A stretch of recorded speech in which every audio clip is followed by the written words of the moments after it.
Bonjour, aujourd'hui je vous parle de l'ajout de caractères spéciaux pour pimper vos présentations de Google Classroom, parce qu'on sait que Google Classroom est un peu drabe, on n'a pas de police de caractères, on n'a pas d'émoticônes, on n'a rien pour agrémenter le tout. Je ne sais pas si c'est le même problème sur Teams, mais je présume qu'on pourrait appliquer le même principe dans diverses plateformes. Je vous dis d'emblée que l'idée vient de Luc Lagarde, qui est CP Récit, et je vais vous mettre un lien vers sa vidéo qui était très bien faite, ainsi que sa chaîne dans la description de ma vidéo. Donc, l'idée de base, c'est qu'on peut ajouter des emojis ainsi que des caractères spéciaux à l'intérieur de tout ce qui est info sur Google Classroom. Vous voyez ici en haut dans mon cours que j'ai changé la police de caractères et on peut aussi changer à l'intérieur de nos publications ainsi que les sections que l'on ajoute dans Google Classroom. Supposons que je vais dans mes groupes. Donc, je vais aller dans mes cours ici et je voudrais changer, par exemple, mon groupe 202. Comment est-ce que je fais? Je vais cliquer ici sur modifier le titre et dans mon titre ici, je vais le changer.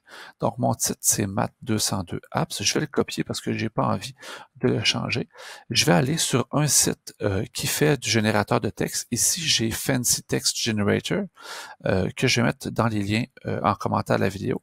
Donc, je vais coller mon titre ici qui est Math 102 Apps. 202 apps, et j'ai plusieurs ici polices de caractères qui sont automatiquement déterminées. Certaines sont complètement illisibles, mais il y en a qui sont quand même super intéressantes pour attirer l'attention des élèves. Donc, par exemple, si ici je trouve que celui-là, il est quand même joli, donc je vais aller le copier, un petit CTRL-C, et je vais retourner dans mon Google Classroom, et je vais le coller. Et j'enregistre.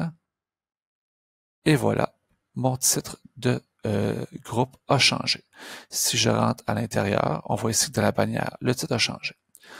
Je vais retourner dans mes groupes et je vais retourner, par exemple, sur mon groupe 102.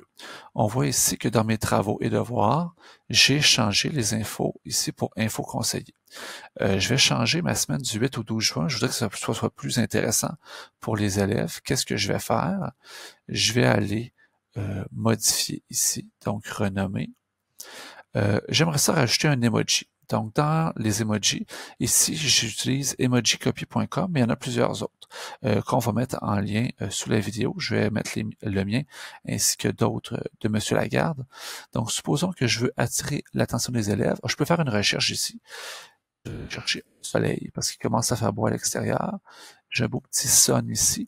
Je clique dessus et s'ajoute une barre dans le bas ici, dans le bas de ma vidéo, et je vois que j'ai un petit soleil ici.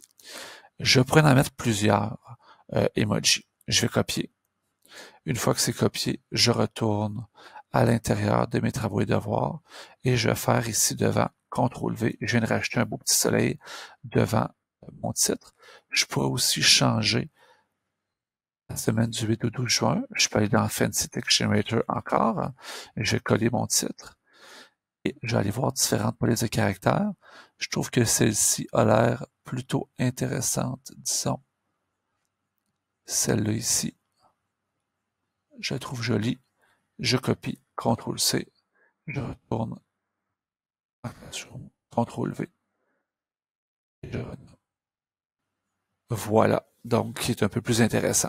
Donc, on peut s'en servir pour agrémenter nos titres de cours, on peut en servir pour agrémenter les sections, on peut aussi s'en servir pour les différents travaux, les noms des travaux, dans le descriptif aussi, on peut insérer des emojis pour rendre ça un peu plus vivant et surtout attirer l'attention des élèves sur les choses les plus intéressantes.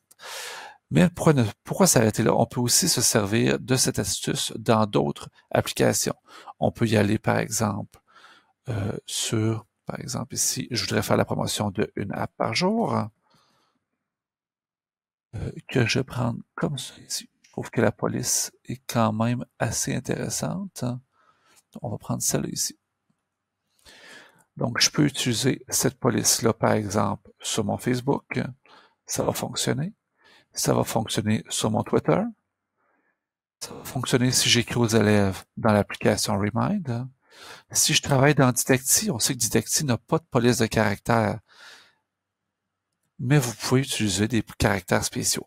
Bien entendu, à faire attention, comme ce sont des caractères spéciaux, un A n'est pas véritablement un A, un P n'est pas véritablement un P. Donc, au niveau du référencement, si quelqu'un fait une recherche, par exemple, sur Facebook pour une de vos publications, il risque de ne pas la trouver. Donc, ça peut être intéressant dans Google Classroom, ça peut être intéressant pour différents types de publications, mais si c'est un contenu qui doit être référencé, alors à ce moment-là, on va utiliser des hashtags pour référencer notre contenu. J'espère que ce didacticiel vous a plu. Si vous en voulez d'autres du même type, n'hésitez pas à vous abonner à ma chaîne YouTube, une app par jour.